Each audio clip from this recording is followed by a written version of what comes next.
The alarm clock screamed at 5:30 a.m., just like every other morning.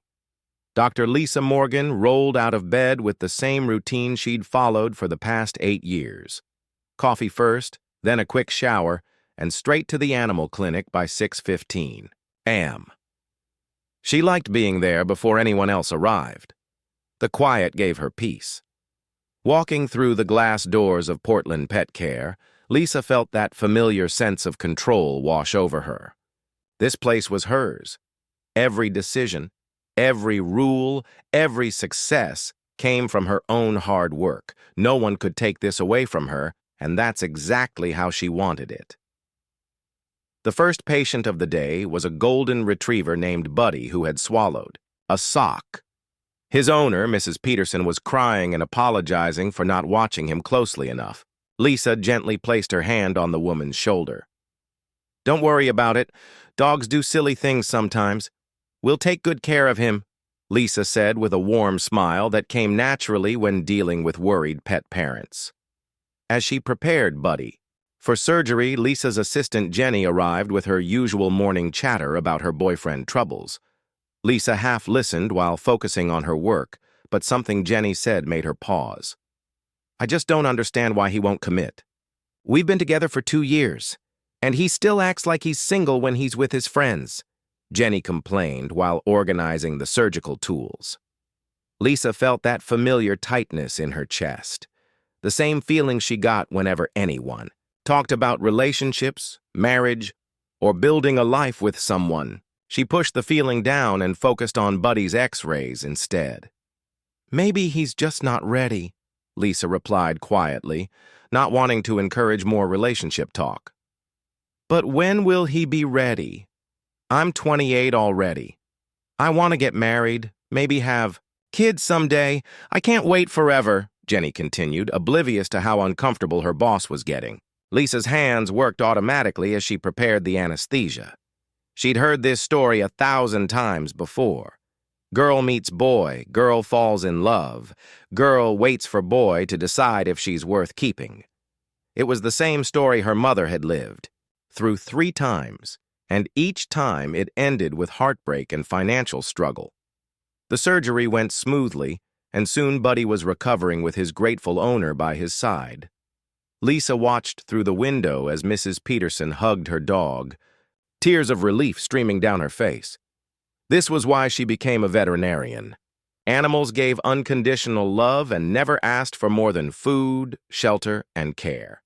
Humans were far more complicated.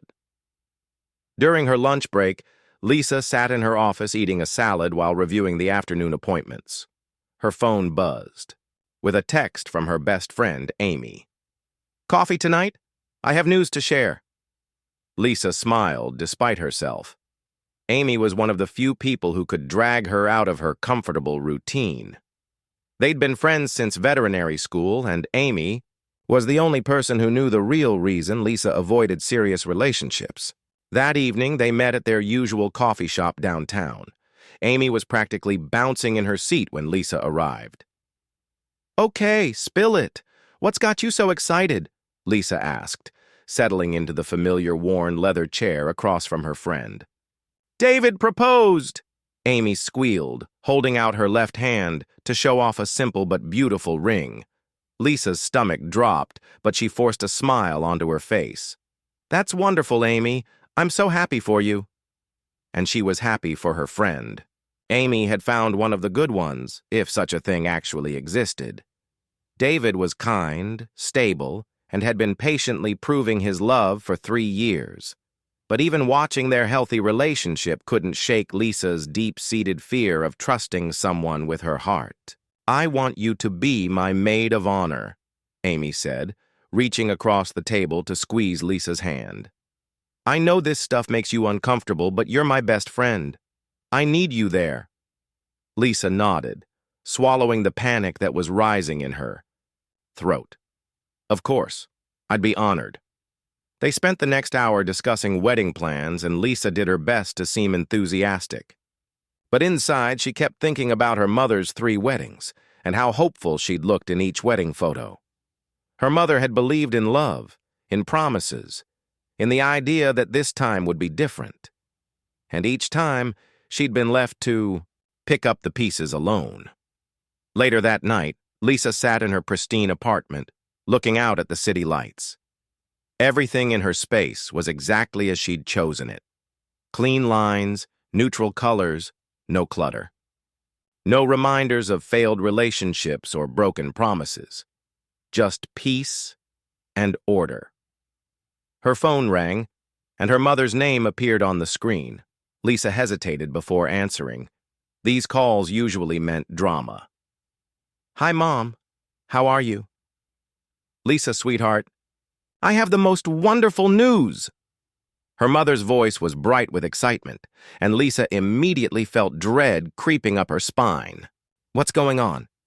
"I'm getting married again. His name is Robert, and he's absolutely perfect. We met at the grocery store 6 months ago, and he just proposed last weekend." Lisa closed her eyes and counted to 5 before responding. 6 months. Her mother was planning to marry someone she'd known for 6 months. "Mom, don't you think that's kind of fast? Maybe you should wait a bit longer, get to know him better." "Oh, honey, when you know, you know. Besides, I'm not getting any younger. Robert makes me feel alive again, like I did when I was young." Lisa had heard this exact speech twice before. The same hopeful tone, the same certainty that this time would be different. It broke her heart every time. "I'm happy if you're happy." "Mom," Lisa said, because what else could she say? After hanging up, Lisa poured herself a glass of wine and sat on her couch, thinking about the day. Amy's engagement, her mother's impending 4th marriage, Jenny's relationship struggles. Everyone around her seemed desperate to find someone to complete them, to make their lives meaningful. But Lisa had learned early that the only person you could truly count on was yourself. She'd watched her mother struggle to pay bills after each divorce, seen her cry herself to sleep, witnessed the slow rebuilding of confidence that would inevitably be shattered again by the next man who promised forever. Lisa had built her life differently. She had her clinic, her small circle of trusted friends, her comfortable routines. She dated occasionally, but never seriously. She kept her heart protected behind walls that had taken years to build. It might be lonely sometimes, but lonely was safe.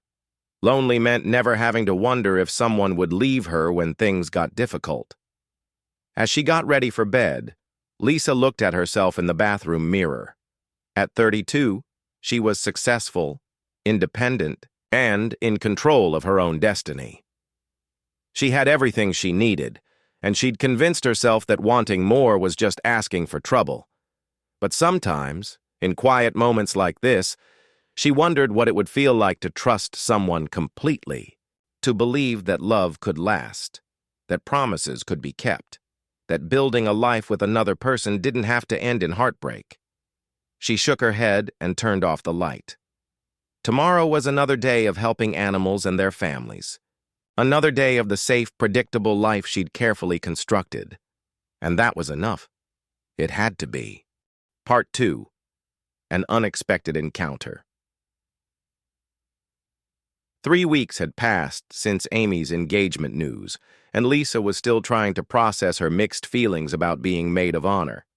She'd thrown herself into work even more than usual, staying late at the clinic and taking on extra weekend shifts. Anything to avoid thinking about weddings, promises, and the complicated mess of human relationships. Saturday morning arrived gray and drizzly, typical Portland weather that matched Lisa's mood perfectly.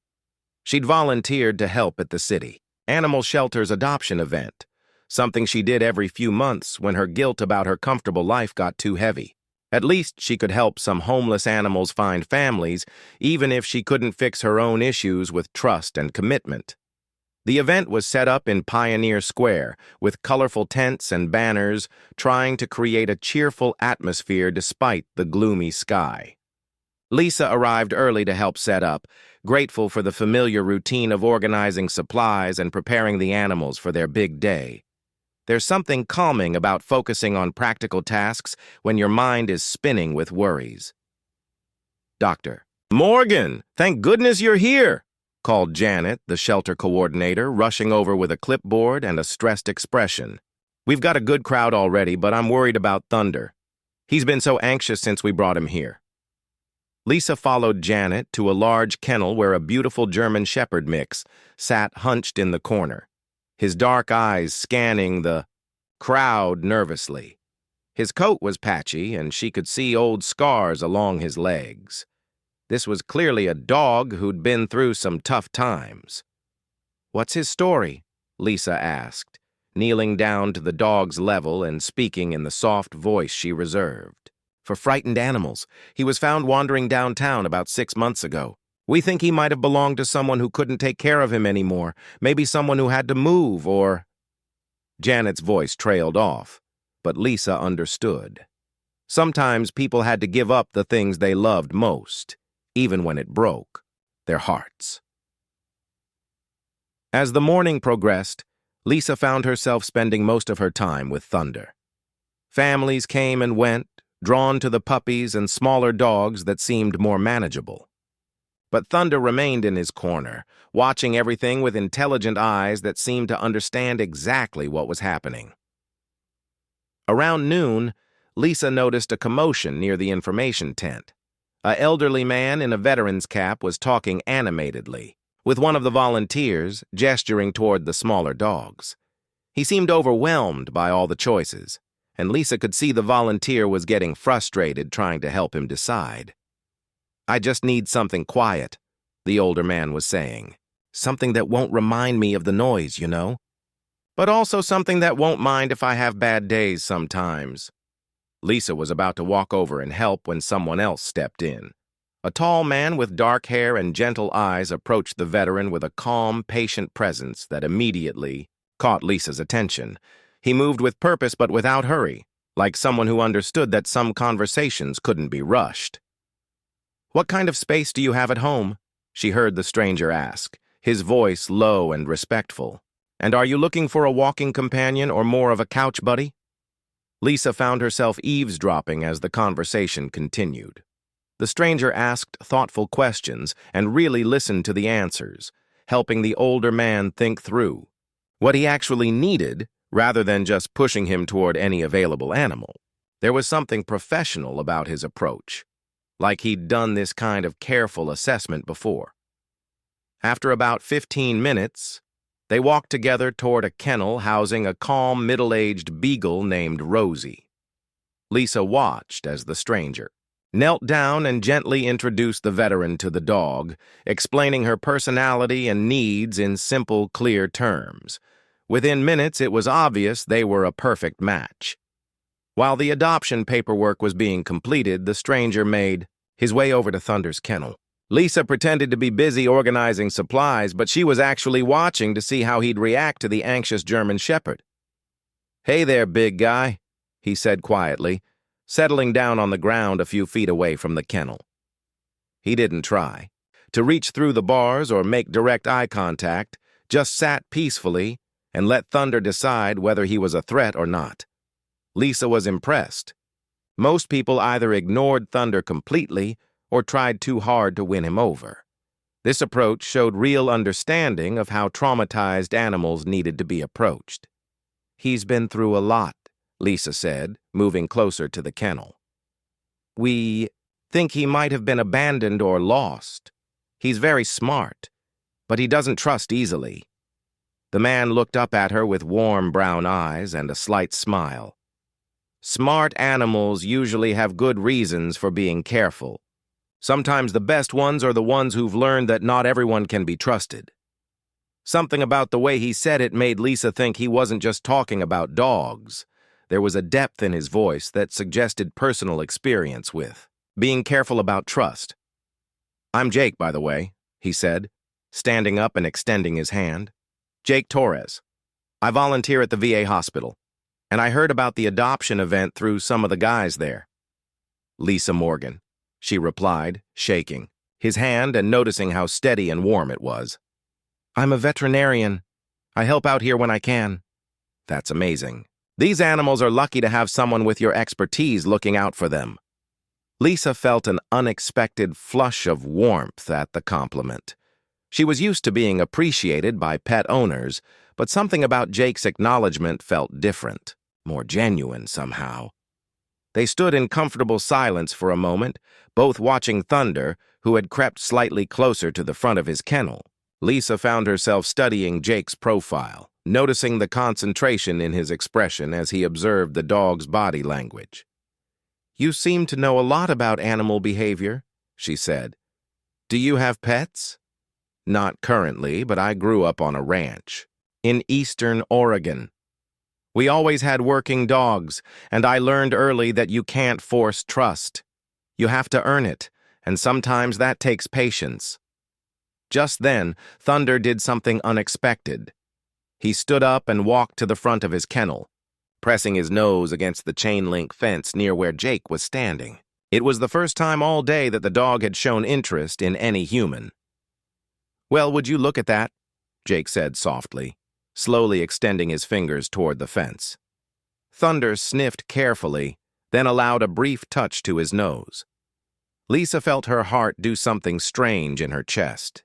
Watching this gentle interaction, seeing how Jake respected Thunder's boundaries while still offering connection, stirred something in her that she'd been trying to ignore for years. "He likes you," she said, surprised by how much that simple fact pleased her. "The feeling's mutual. He reminds me of some of the guys I work with at the hospital. They've been through tough times, but they're still capable of forming connections when they meet the right person." Jake's phone buzzed, and he glanced down with obvious reluctance. "I hate to leave, but I promised to help my neighbor move some furniture this afternoon." He looked back at Thunder, then at Lisa. "Will you be here next week? I'd like to come back and spend more time with him. Actually, I usually take some of the harder-to-place animals back to my clinic for a few days, give them a break from shelter life while we look for homes. Thunder might benefit from some quiet time away from all this chaos."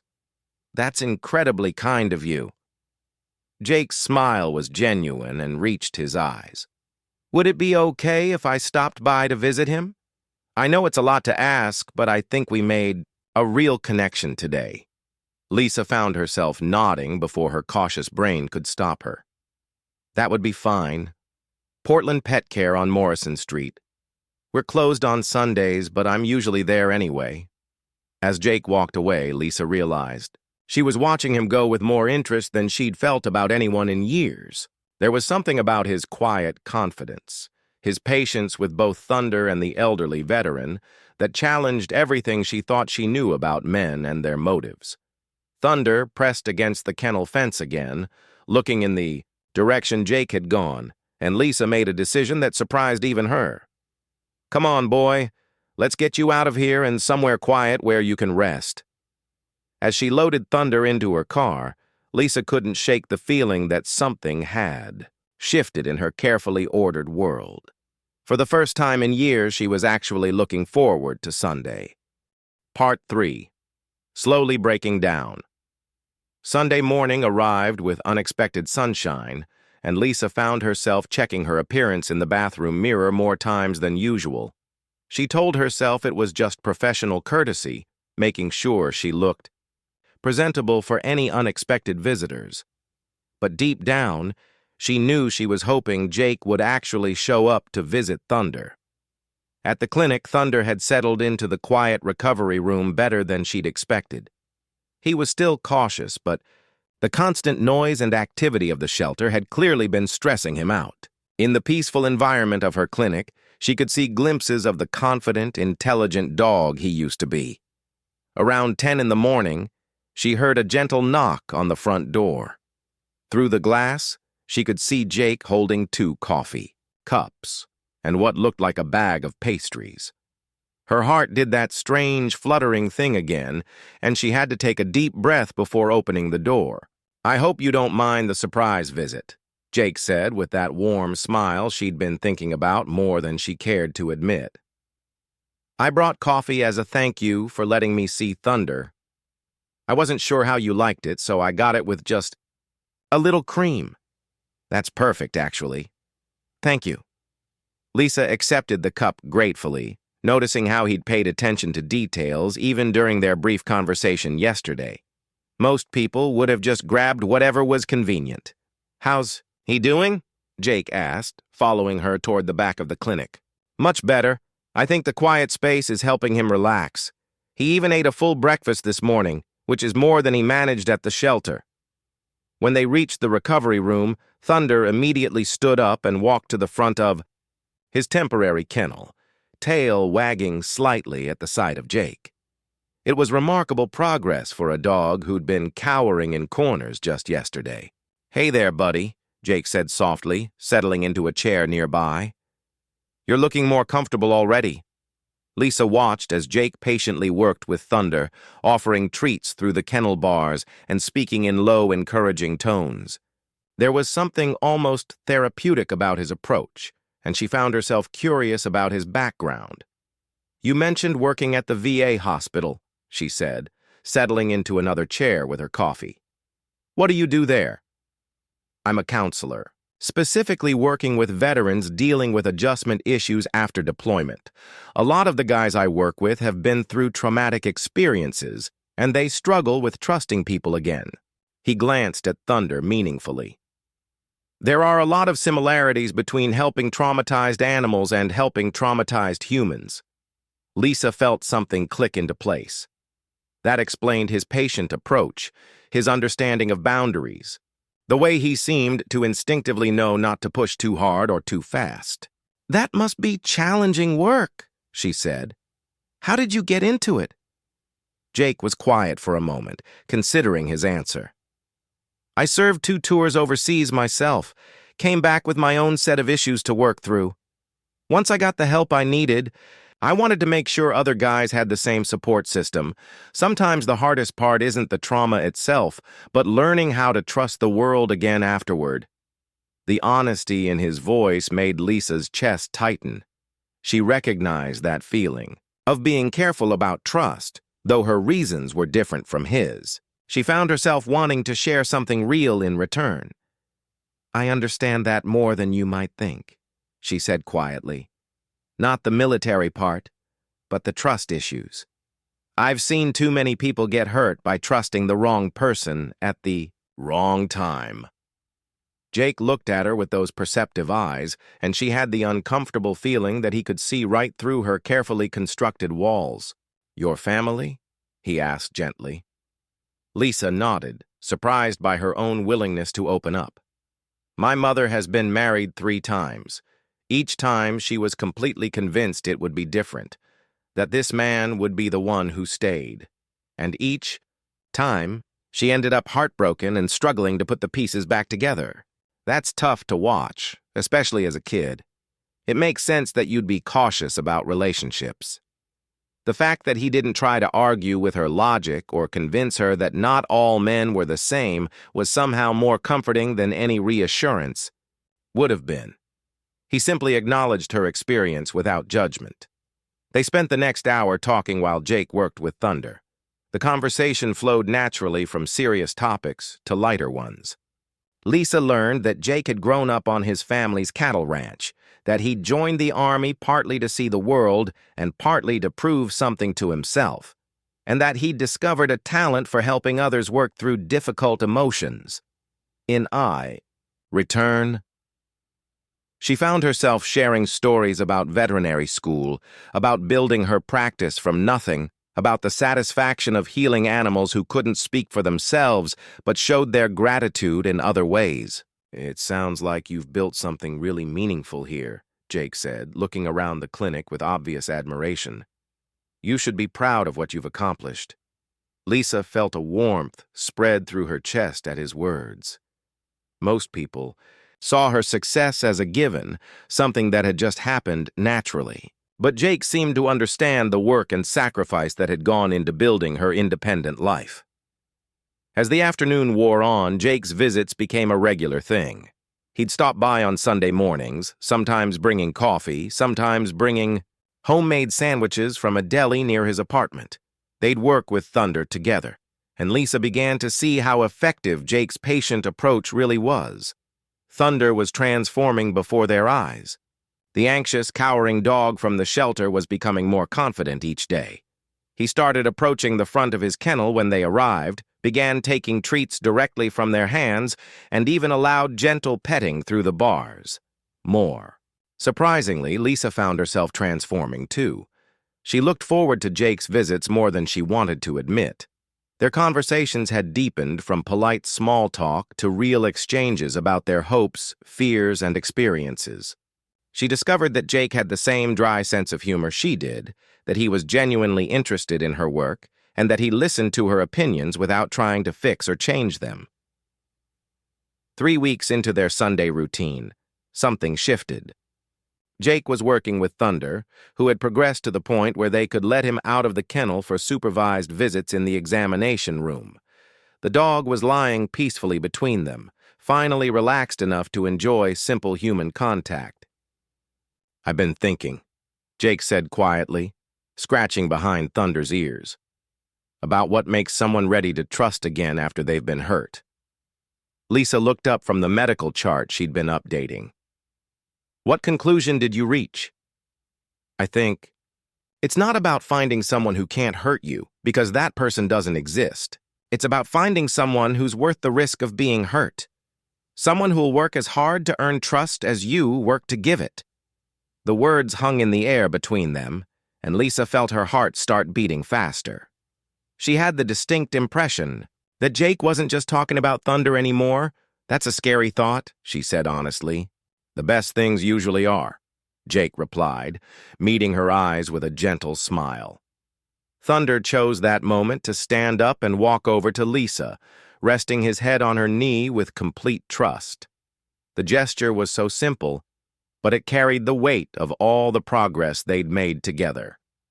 This dog, who'd been afraid of everyone, had learned to trust again, slowly and carefully, with patience and consistency. As Lisa stroked Thunder's soft fur, she realized that somewhere along the way, her own walls had started coming down too. The thought both thrilled and terrified her, but for the first time in years, the thrill was stronger than the fear. Part 4. The fear takes hold. 2 months had passed since Thunder first arrived at Lisa's clinic, and everything in her carefully ordered world was changing faster than she could process. The dog had made incredible progress, transforming from a terrified, abandoned animal into a confident, loving companion. More concerning to Lisa, she was changing too. Jake's Sunday visits had expanded to include Tuesday evening dinners and the occasional Saturday morning coffee run. What had started as helping with Thunder had naturally evolved into something that looked suspiciously like dating, though neither of them had officially called it that. Lisa found herself checking her phone for his messages, planning her outfits more carefully on days she knew she'd see him, and worst of all, imagining what it might be like to build a real future with someone. The realization hit her like a cold splash of water one Thursday morning as she was getting ready for work. She was humming while making coffee, actually humming, because Jake had texted her a funny picture of a dog he'd seen on his morning run. When had she become the kind of person who smiled at her phone like a teenager with a crush?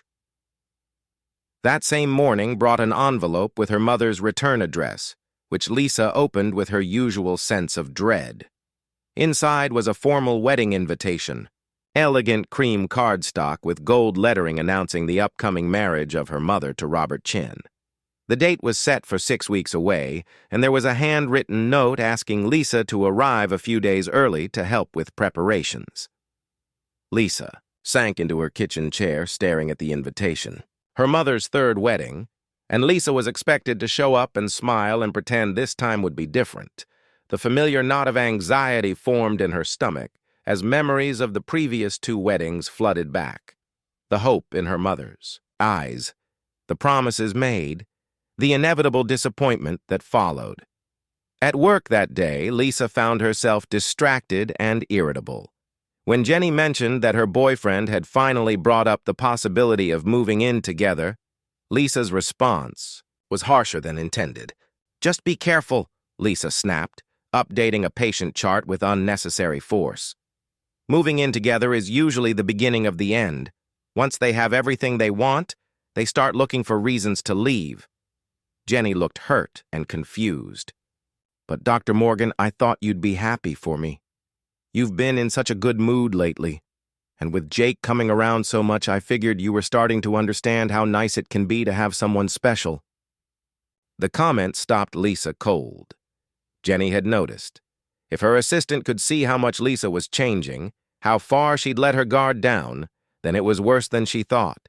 She was becoming exactly the kind of woman she'd sworn never to be. Hopeful, dependent, vulnerable. That Sunday, when Jake arrived for his usual visit with Thunder, Lisa was ready with defenses she hadn't used in months. "We need to talk," she said before he could even set down the coffee he'd brought. Jake's expression shifted immediately to concern. "Is everything okay? Is Thunder having problems?" "Thunder's fine. He's actually ready to be adopted. I've had several families interested, and I think the Wilson family would be perfect for him. They have a big yard and experience with rescue dogs." Jake looked genuinely pleased. "That's wonderful news. All our work with him paid off." He paused, studying her face. "But I get the feeling that's not what you wanted to talk about." Lisa took a deep breath, steeling herself for what she had to do. "I think we should stop seeing each other. This whole thing has gotten too complicated, and I don't want to lead you on when I'm not looking for anything serious." The hurt that flashed across Jake's face made her stomach twist, but she pushed forward. "You're a good guy, Jake. You deserve someone who can give you what you're looking for. But that's not me. I don't do relationships, I don't do marriage, and I definitely don't do the whole family thing."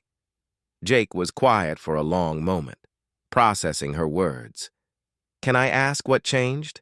Because last week, when we were talking about taking Thunder to the dog park together, you seemed happy about the idea. You seemed happy in general." "That's exactly the problem," Lisa said, her voice getting sharper as her panic increased. "I was getting too comfortable, too dependent on having you around. That's not who I am." "Who says that's not who you are? Maybe that's exactly who you are, and you've just been too scared to let yourself find out." His gentle challenge made her feel cornered and defensive. "Don't psychoanalyze me, Jake. I know myself better than you do. I've seen what happens when women like my mother trust men with their hearts. It always ends the same way, with broken promises and women left to pick up the pieces alone. I'm not your mother's ex-husband, Lisa, and you're not your mother." "How can you be so sure?" The question came out louder than she intended, raw with years of buried fear. "How can anyone be sure? People make promises all the time that they can't keep. They say they love you. They say they'll stay, and then life gets hard, or they get bored, or they find someone better, and suddenly those promises don't mean anything anymore." Jake stepped closer, his voice staying calm and steady despite her rising panic. "You're right. I can't promise that life won't get hard, or that we'll never face challenges. But I can promise that I won't run at the first sign of trouble. I can promise that if we're going to build something together, I'll work as hard at it as you do." The sincerity in his voice almost broke her resolve, but Lisa forced herself to remember her mother's tear-stained face after each divorce, the financial struggles, the slow rebuilding of a life that had been shared with someone who ultimately decided it wasn't worth staying for. "That's what they all say in the beginning," she said quietly. "Everyone means it when they say it. But meaning it and actually doing it are two very different things." Jake ran a hand through his hair, clearly struggling with how to respond. "What about Thunder? Look at what we accomplished together." He was broken and scared, convinced that every human would hurt him. But with patience and consistency, he learned to trust again. He's going to have a wonderful life with the Wilson family because he was willing to take the risk of opening his heart. "Thunder is a dog," Lisa said flatly. "Dogs are simple. They don't lie, they don't make promises they can't keep, and they don't leave when something better comes along. People are much more complicated." "Yes, they are. But that doesn't mean love is impossible, just that it requires courage. The word love hanging in the air between them made Lisa's chest tight with panic. This was exactly what she'd been afraid of. Jake was falling in love with her, or thought he was, and soon he'd expect her to say it back. He'd expect her to start making plans for a future together, to trust him with the most vulnerable parts of herself. "I don't have that kind of courage," she said finally, "and I'm not going to pretend I do, just to make you feel better." Jake studied her face for a long moment, and she could see him making his own difficult decision. "I think you have more courage than you realize. You've built an amazing life for yourself. You help animals and families every day, and you've been incredibly brave in opening up to me these past few months." He paused, then continued with quiet dignity. "But I also understand that trust is something that can't be forced or rushed. If you need space to figure out what you really want, I'll respect that." The fact that he wasn't fighting her decision, wasn't trying to argue or convince or pressure her, somehow made everything worse. It showed exactly the kind of respectful, patient man he was, which only reinforced how much she was giving up. "Thank you," she managed to say. Jake nodded, then looked toward the room where Thunder was waiting. "Would it be okay if I said goodbye to him? I know he's not mine, but we've been through a lot together." Lisa's throat felt tight as she nodded. She watched Jake spend a few minutes with Thunder, speaking quietly to the dog and giving him gentle scratches behind the ears. Thunder seemed to sense something was different, pressing close to Jake with the intuitive awareness that animals often have about goodbyes. When Jake left that day, Lisa felt a hollow sensation in her chest that she tried to convince herself was relief. She'd protected herself, maintained her independence, avoided the inevitable heartbreak that would have come eventually. This was the smart choice, the safe choice. So why did it feel like she'd just made the biggest mistake of her life? 3 months passed like a gray fog. Lisa threw herself back into her old routines with desperate determination, working longer hours, taking on extra cases, and avoiding any place she might accidentally run into Jake. The clinic felt emptier, without his Sunday visits, and she'd catch herself listening for his knock on the door before remembering that she'd been the one to send him away. Thunder had been successfully adopted by the Wilson family, and according to their updates, he was thriving in his new home. The photos they sent showed a confident, happy dog playing in their backyard with their children, completely transformed from the fearful animal she'd first met. His success should have made her feel proud, but instead it reminded her of everything she'd given up. Amy had been calling more frequently, worried about her friend's sudden return to isolation. Lisa deflected her concerns with work excuses and claims that she was perfectly fine, but Amy knew her too well to believe the act. "You're not fine," Amy said during one of their coffee meetings, studying Lisa's tired face with concern. "You look like you haven't been sleeping. You've lost weight, and you get this sad look in your eyes whenever you think I'm not watching." "I'm just busy with the clinic," Lisa insisted, stirring her coffee absently. "The new veterinarian we hired is still learning our procedures, and I've been covering extra shifts." "This is about Jake, isn't it? Jenny mentioned that he stopped coming around, and you've been different ever since." Lisa's chest tightened at the mention of his name.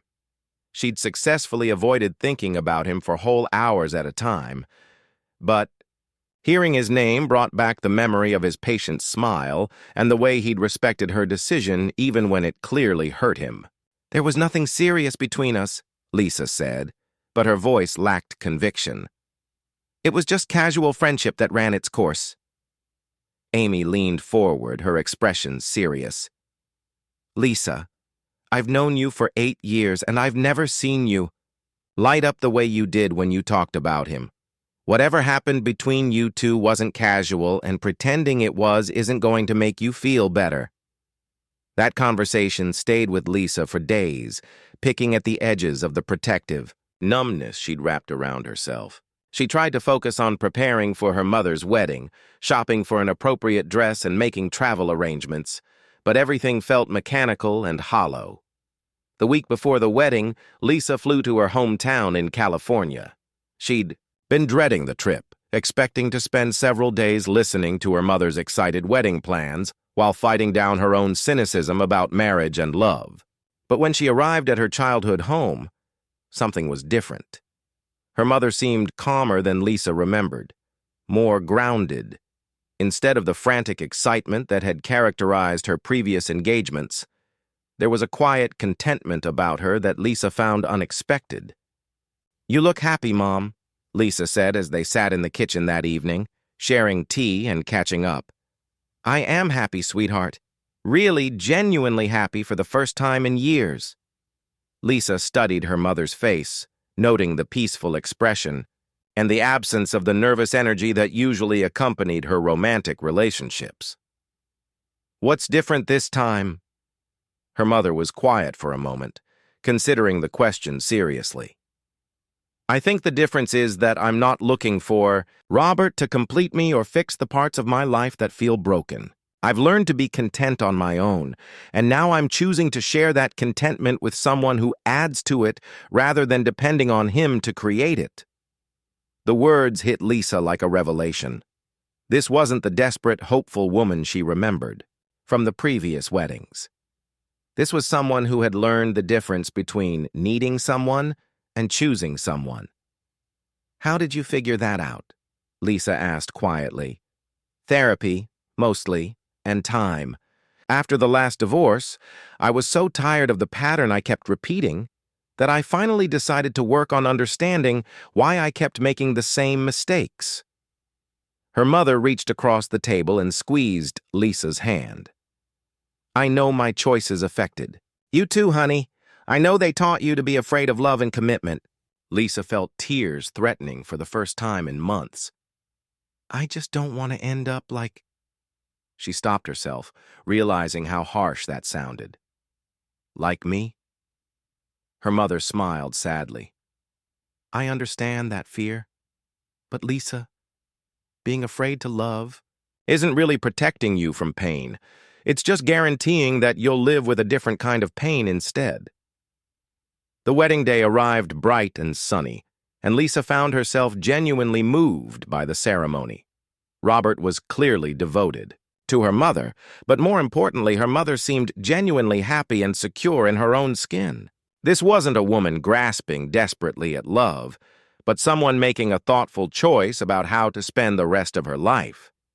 During the reception, Lisa found herself watching the other couples on the dance floor. For the first time, instead of seeing potential disaster, she saw people who had chosen to take risks together, to build something bigger than themselves despite the possibility of heartbreak. Her phone buzzed with a text from Amy. "How's the wedding? Thinking of you?" Lisa looked around the happy celebration and realized something had shifted inside her.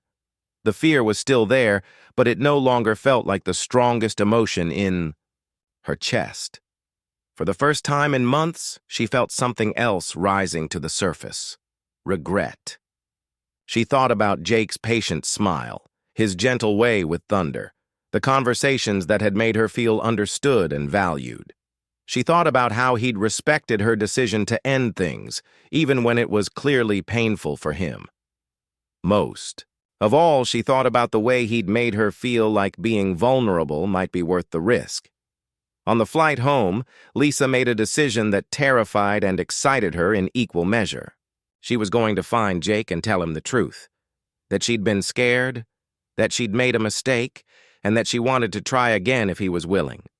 But when she looked up his address and drove to his apartment building, she discovered he'd moved. The landlord mentioned that he'd taken a position at a VA hospital in Seattle and had left town about a month ago. Lisa sat in her car outside the empty apartment building, feeling the weight of her own choices. She'd waited too long, and now Jake was gone. But instead of giving up, she felt a determination she hadn't experienced in years. She drove straight to the VA hospital where Jake used to work. After some polite persistence, she managed to get contact information for the Seattle facility. Her hands shook as she dialed the number. "Jake Torres speaking," his familiar voice answered, and Lisa's heart nearly stopped. Jake, it's Lisa. Lisa Morgan. I know this is unexpected, but I need to tell you something. There was a pause, and she could hear the surprise in his voice when he responded. Lisa, is everything okay? No, it's not okay. I made a terrible mistake, and I've been miserable ever since. I was scared, and I let that fear make my decisions for me, instead of listening to what my heart was telling me. Another pause, longer, this time. What is your heart telling you? Lisa took a deep breath, summoning every ounce of courage she possessed. That I love you. That I want to try building something real with you, even though it scares me. That I'd rather risk getting hurt with you than stay safe without you. Lisa. Jake's voice was soft, and she could hear emotion in it that gave her hope.